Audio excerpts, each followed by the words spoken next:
Hey guys, Shibley182 here, and welcome to part 47 of my horror DVD collection. I apologize for the choppiness or if my voice is out of sync or anything like that. My camera has been messing up on me today. Um, but anyway, for part 47 of my horror DVD collection today, we're going to be talking about 1972's The Last House on the Left. Now, I know this is a hard film for a lot of people to watch, and I know that a lot of people out there aren't big on rape scenes in horror movies, but this has to be one of my all-time favorite films. It's right up there with Halloween, the Texas Chainsaw Massacre, and Friday the 13th, all that stuff. This is right up there with all that shit. And this actually came out before all that, so in a way, this kind of is the oldest movie that I truly, truly love.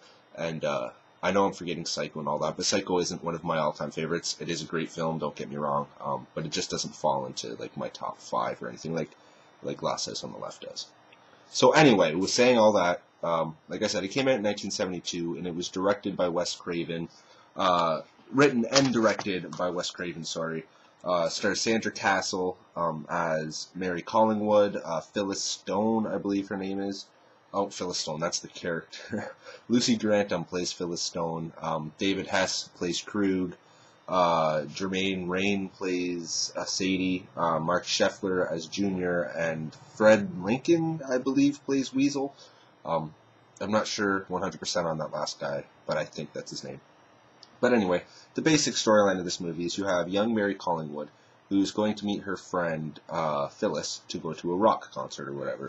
Her parents are kind of iffy on this, but eventually they let her go, but not before giving her this new necklace for her birthday, which she puts on right away, right before she leaves the house. So she leaves the house, she goes to meet up with Phyllis, kind of skips forward to where the concert's over, and the two girls are looking for some marijuana, some type of drug, to just top the night off. They've had a good night, they want to go get fucked up now.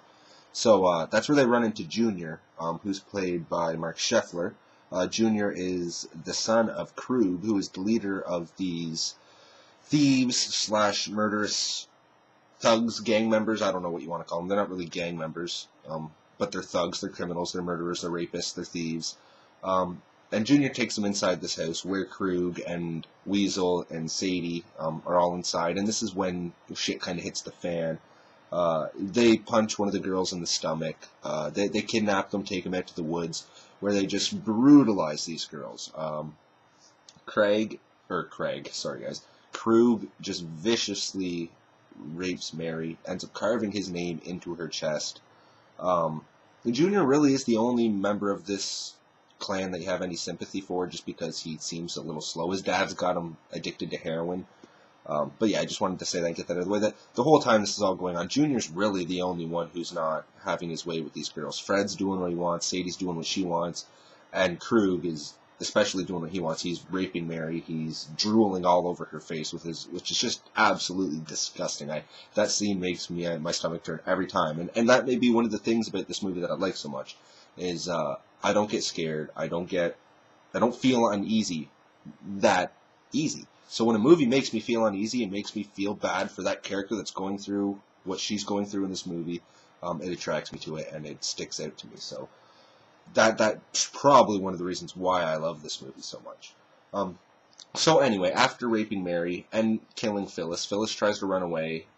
They end up gutting her. This is the unrated edition, but I'm still very disappointed that you only get maybe 2 or 3 frames of the actual gutting scene. But yeah, they cut Phyllis. Mary walks off into this dirty, disgusting river after getting raped by Krug, where they shoot her and leave her to die. They kill the girls. After washing themselves off, these criminals decide they're going to need somewhere to stay. It's starting to rain. It's getting late. It's dark. It's cold. They need somewhere to rest for the night. So they end up coming upon the last house on the left, which, unbeknownst to them, is the same house where Mary Collingwood lived, and her parents are still there. And one thing, I can't believe I even forgot this. During the whole rape shit, these girls being tormented in the woods by Krug and his group of thieves and criminals, or whatever you want to call them, Mary I believe she gives her necklace that her parents gave to her for her birthday. She puts it on Junior and tells him to take it or whatever. So when this group of criminals actually come upon Mary's house with Mary's parents there, obviously they don't know this is the house of the girl that they just killed. That's how the parents kind of get the clue that something has gone wrong and that something happened to their daughter, because the mother sees the necklace on Junior. So that just kind of is where the shit hits the fan for the criminals, I guess you could say, as well. Now, the mom and dad are taking their revenge on these criminals who have murdered their daughter, raped their daughter, murdered her best friend, and are not going to let them leave this house alive.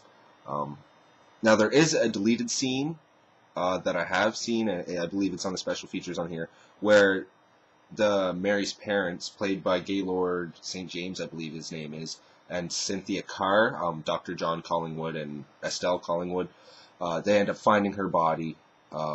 Where this is another, it's not in the movie, but they find her body. They realize she's dead. There's nothing they can do. So later on in the movie, when you see Mary on the couch, that's why she's there, because the parents had went back to the lake and actually found her body.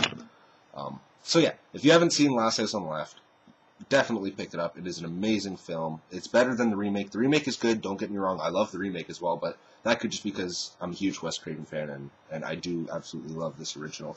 But yeah, if you haven't seen Last House on the Left, definitely pick it up. I hope you can see that. I don't think you can, though. This is the unrated edition. But still, personally, in my opinion, I do not think this is the fully uncut version. There's still stuff missing. There's the disc. Once again, I don't know if you guys can see that. I'm sorry if you can't. I need to get a new camera so bad. That's going to be one of my next investments is HD camera. So look for that in the future. Hopefully I can get that sooner than later. Yeah. There's the back of the case. Once again, you can't see anything. Landmark of Horror, it says there at the top. Got some nice special features.